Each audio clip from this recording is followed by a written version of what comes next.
Hi guys, ಎಲ್ಲರೂ ಹೇಗಿದ್ದೀರಾ? ಎಲ್ಲರೂ ಚೆನ್ನಾಗಿದ್ದೀರಾ ಅಂತ ಭಾವಿಸ್ತೀನಿ. ನಾನು ಕೂಡ ಸೂಪರ್ ಆಗಿದ್ದೀನಿ. ಇವತ್ತು ನುಗ್ಗೆಕಾಯಿ ಚಾಪ್ಸ್ ಮಾಡೋಣ. ಏನೇನು ಬೇಕು ಅಂತ ನೋಡ್ಕೊಳ್ಳಿ. ಈರುಳ್ಳಿ, ಬೆಳ್ಳುಳ್ಳಿ, ಚಕ್ಕೆ, ಲವಂಗ, ಮೆಣಸು, ಮೆಣಸಿನ್ಕಾಯಿ, ಕೊತ್ತಂಬರಿ ಸೊಪ್ಪು, ಕಡಲೆಪಪ್ಪು, ಕಾಯಿ, ಶುಂಠಿ. ಮಸಾಲೆ ಎಲ್ಲ ಸ್ವಲ್ಪ ಮೈಲ್ಡಾಗಿ ಹಾಕ್ಕೊಳ್ಳಿ, ಜಾಸ್ತಿ ಹಾಕ್ಕೊಳ್ಳೋದಕ್ಕೆ ಹೋಗಬೇಡಿ. 1-2 ಲವಂಗ, ಒಂದು ಇಂಚಷ್ಟು ಚಕ್ಕೆ, 3-4 ಕಾಳು ಮೆಣಸು ಇಷ್ಟೇ ಹಾಕ್ಕೊಳ್ಳಿ. ಮಸಾಲೆ ಸ್ವಲ್ಪ ಮೈಲ್ಡಾಗಿದ್ದಷ್ಟು ಈ ರೆಸಿಪಿ ತುಂಬ ಚೆನ್ನಾಗಿ ಬರುತ್ತೆ. ಹೆವಿ ಮಸಾಲೆ ಹಾಕೋಕ್ಕೆ ಹೋದರೆ ಚೆನ್ನಾಗಿರಲ್ಲ.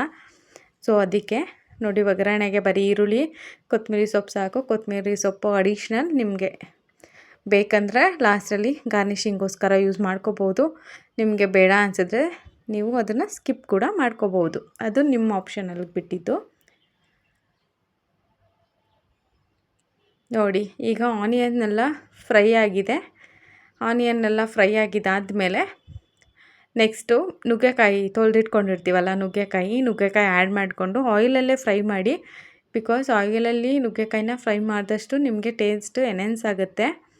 ಸೊ ಅದಕ್ಕೆ ಆಯಿಲಲ್ಲಿ ಫ್ರೈ ಮಾಡಿ, ಇದು ಸ್ವಲ್ಪ ಫ್ರೈ ಆಯಿತು, ಅದೊಂದು ಸ್ಮೆಲ್ ಬರುತ್ತೆ ನುಗ್ಗೆಕಾಯಿದು, ಆವಾಗ ಮಸಾಲೆನ ಆ್ಯಡ್ ಮಾಡ್ಕೊಳ್ಳಿ ಅಷ್ಟೇ. ಎಷ್ಟು ಕ್ವಿಕ್ಕಾಗಿ ಆಗುತ್ತೆ ರೆಸಿಪಿ ಅಂದರೆ ಒಂದು 5 ಮಿನಿಟ್ಸಲ್ಲಿ ರೆಡಿ ಅನ್ನೋ ಥರ ಇರುತ್ತೆ ರೆಸಿಪಿ. ತುಂಬ ಚೆನ್ನಾಗಿರುತ್ತೆ. ಸ್ವಲ್ಪ ತೆಳ್ಳಗೆ ಮಾಡಿಕೊಂಡ್ರೆ ಚಪಾತಿ ದೋಸೆ ಜೊತೆಗೂ ಒಳ್ಳೆ ಕಾಂಬಿನೇಷನ್ ಆಗಿರುತ್ತೆ. ಸ್ವಲ್ಪ ಡ್ರೈ ಥರ ಮಾಡಿಕೊಂಡ್ರೆ, ಈಗ ಬೇಳೆ ಸಾಂಬಾರು, ತಿಳಿ ಬೇಳೆ ಸಾಂಬಾರು, ರಸಮು, ಉಪ್ಸಾರು, ಈ ಥರದಕ್ಕೆಲ್ಲ ಸೈಡ್ ಡಿಶ್ಶಾಗಿ ಸಖತ್ತಾಗಿರುತ್ತೆ ಮಾತ್ರ. ಇದು ನಾನು ರಸಮ್ ಜೊತೆ ಮಾಡ್ಕೊಂಡಿದ್ದು. ಸೊ ನೀವು ಹಂಗೆ ಟ್ರೈ ಮಾಡಿ, ತುಂಬ ಚೆನ್ನಾಗಿರುತ್ತೆ. ನೋಡಿ, ಮಸಾಲೆ ಎಲ್ಲ ಹಾಕ್ಕೊಂಡು ಡ್ರೈ ಮಾಡಿದ್ದೀನಿ. ಅದನ್ನು ಫ್ರೈ ಮಾಡ್ಕೊಂಡಿದ್ದಾದಮೇಲೆ ಮಿಕ್ಸಿ ಜಾರಲ್ಲಿದ್ದಂಥ ಮಸಾಲೆಗೆ ಸ್ವಲ್ಪ ನೀರು ಹಾಕ್ಕೊಂಡು ಎಲ್ಲ ತೊಳೆದು ಹಾಕ್ಕೊಂಡಿದ್ದೀನಿ. ನೆಕ್ಸ್ಟ್ ಇದು ಸ್ವಲ್ಪ ಗಟ್ಟಿ ಅನ್ನಿಸ್ತು ಅಷ್ಟು ನೀರು ಹಾಕಿದ್ರೂ. ಸೊ ಅದಕ್ಕೆ ನಾನು ಇನ್ನೊಂದು ಸ್ವಲ್ಪ ನೀರನ್ನ ಆ್ಯಡ್ ಮಾಡ್ಕೊಂಡಿದ್ದೀನಿ. ನೀರು ಸ್ವಲ್ಪ ಲಿಕ್ವಿಡಾಗೇ ಇರಲಿ. ಆಮೇಲೆ ಅದು ಕುದೀತಾ ನುಗ್ಗೆಕಾಯಿ ಎಲ್ಲ ಬೇಯಬೇಕಲ್ಲ, ಅದು ಟೈಮ್ ತೊಗೊಳುತ್ತಲ್ಲ, ಆಗ ಅದು ನೀರೆಲ್ಲ ಡ್ರೈ ಆಗುತ್ತೆ. ಆಗ ತುಂಬ ಚೆನ್ನಾಗಿ ಬರುತ್ತೆ ರೆಸಿಪಿ. ಫಸ್ಟೇ ಉಪ್ಪನ್ನ ಆ್ಯಡ್ ಮಾಡ್ಕೊಳ್ಳಿ.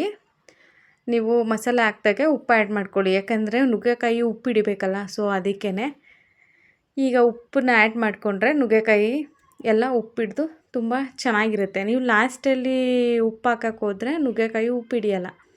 ಸೊ ಅದಕ್ಕೆ ಹೀಗೆ ಉಪ್ಪು ಹಾಕ್ಕೊಬಿಡಿ. ಕುದಿಯೋಕ್ಕೆ ಸ್ಟಾರ್ಟ್ ಆದಾಗೇ ನೋಡಿ, ಚೆನ್ನಾಗಿ ಕುದೀತಾ ಇದೆ. ಅದು ಫುಲ್ ಡ್ರೈ ಆಗಬೇಕು. ನೋಡಿ, ಫುಲ್ ಡ್ರೈ ಆಗಿದೆ. ಹಿಂಗೆ ಡ್ರೈ ಆದಾಗ ನಿಮಗೆ ನುಗ್ಗೆಕಾಯಿನ ಒಂದು ಸ್ವಲ್ಪ ಹಿಂಗೆ ಕಟ್ ಮಾಡೋ ಥರ ನೋಡಿ ನುಗ್ಗೆಕಾಯಿ ಬೆಂದಿದೆಯಾ ಅಂತ ಗೊತ್ತಾಗುತ್ತೆ. ಬೆಂದಿದ್ದರೆ ಯು ಕ್ಯಾನ್ ಗ್ಯಾಸ್ ಆಫ್ ಮಾಡಿಕೊಂಡು ಯೂಸ್ ಮಾಡ್ಬೋದು. ಇಲ್ಲ ಇನ್ನೂ ಸ್ವಲ್ಪ ನುಗ್ಗೆಕಾಯಿ ಬೇಯಬೇಕು ಅಂತ ಅನಿಸಿದ್ರೆ ಒಂದು ಸ್ವಲ್ಪ ನೀರು ಹಾಕ್ಕೊಂಡು ಇನ್ನೊಂದು ಸ್ವಲ್ಪ ಕುದಿಸ್ಕೊಳ್ಳಿ, ಅಷ್ಟೇ, ಏನೂ ಇಲ್ಲ.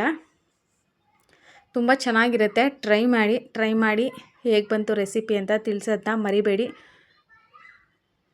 ನೋಡಿ, ಕಟ್ ಮಾಡಿದೆ ನಾನು, ಆ ಥರ ಕಟ್ಟಾದರೆ ಅದು ನುಗ್ಗೆಕಾಯಿ ಬೆಂದಿದೆ ಅಂತ. ನುಗ್ಗೆಕಾಯಿ ತುಂಬ ಬೇಗ ಬೇಯ್ಕೊಳ್ಳುತ್ತೆ. ಟ್ರೈ ಮಾಡಿ, ತುಂಬ ಚೆನ್ನಾಗಿರುತ್ತೆ recipe.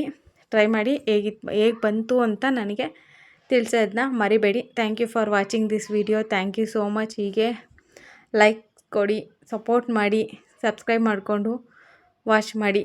Thank you for watching this video. Thank you so much. Love you lot.